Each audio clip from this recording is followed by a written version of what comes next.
Previous year questions की series में आज एक और क्वेश्चन डिस्कस करते हैं प्रीलिम्स 2025 से।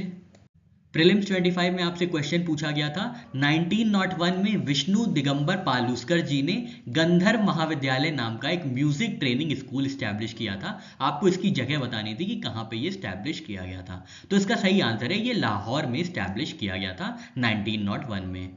विष्णु दिगंबर पालुस्कर जी की बात करें तो इनका जन्म 18 अगस्त 1872 को हुआ था और मृत्यु हुई थी 21 अगस्त 1931 को। ये हिंदुस्तानी म्यूजिक को बिलोंग करते थे और इन्होंने ओरिजिनल वर्जन गाया था भजन का रघुपति राघव राजा राम।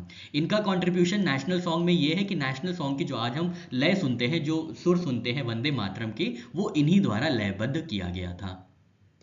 इन्होंने गंधर्व महाविद्यालय की स्थापना की थी 5 मई 1901 को लाहौर में। इसका लेगेसी इंस्टीट्यूशन है गंधर्व महाविद्यालय नई दिल्ली में, जिसको 1939 में स्टैब्लिश किया गया था। ये किस लिए स्टैब्लिश किया गया था? तो इंडियन क्लासिकल म्यूजिक और डांस को पॉपुलराइज करने के लिए।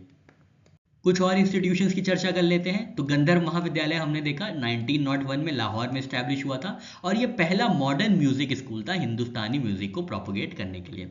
फिर है संगीत नाटक एकेडमी, जिसको स्टैब्लिश किया गया था 1952 में गवर्नमेंट ऑफ इंडिया द्वारा, जो कि एपेक्स बॉडी है फॉर परफॉर्मिंग आर्ट्स जैसे कि म्यूजिक, डांस और ड्रामा। फिर आते हैं कला क्षेत्र फाउंडेशन पे, जिसको स्टैब्लिश किया गया था 1936 में चेन्नई में रुक्मणी देवी अरुंदले जी द्वारा, और इसके थ्रू प्रमोट किया जाता है भरतनाट्यम को और कार्नेटिक म्यूजिक को। फिर आते हैं आईटीसी संगीत रिसर्च एकेडमी पे, जिसको स्टैब्लिश किया गया था 1977 में कोलकाता में। ये प्रमोट करते हैं गुरु शिष्य ट्रेडिशन इन हिंदुस्तानी म्यूजिक। फिर है स्पिक मैके, जिसको स्टैब्लिश किया गया था डॉक्टर किरण सेठ जी द्वारा 1977 में, और ये स्प्रेड करती है Indian culture among youth, specially in colleges and schools. Archaeological survey of India को स्टैब्लिश किया गया था 1861 में, और इसके मॉडर्न स्ट्रक्चर को प्रोवाइड किया गया था अंडर द एक्ट ऑफ 1958।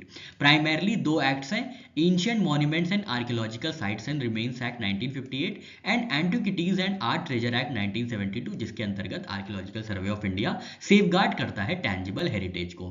फिर आते हैं ललित कला एकेडमी पे, जिसको स्टैब्लिश किया गया था 1954 में, और ये एपेक्स बॉडी है विजुअल आर्ट्स के लिए। फिर आते हैं साहित्य एकेडमी पे, जिसको स्टैब्लिश किया गया था 1954 में, और ये जानी जाती है as national academy of letters which promotes literature in 24 recognised languages. Indian national trust for art and cultural heritage या इंटैक को स्टैब्लिश किया गया था 1984 में। Indira Gandhi national centre for arts IGNCA को स्टैब्लिश किया गया था 1985 में, and centre for culture resources and training को स्टैब्लिश किया गया था 1979 में।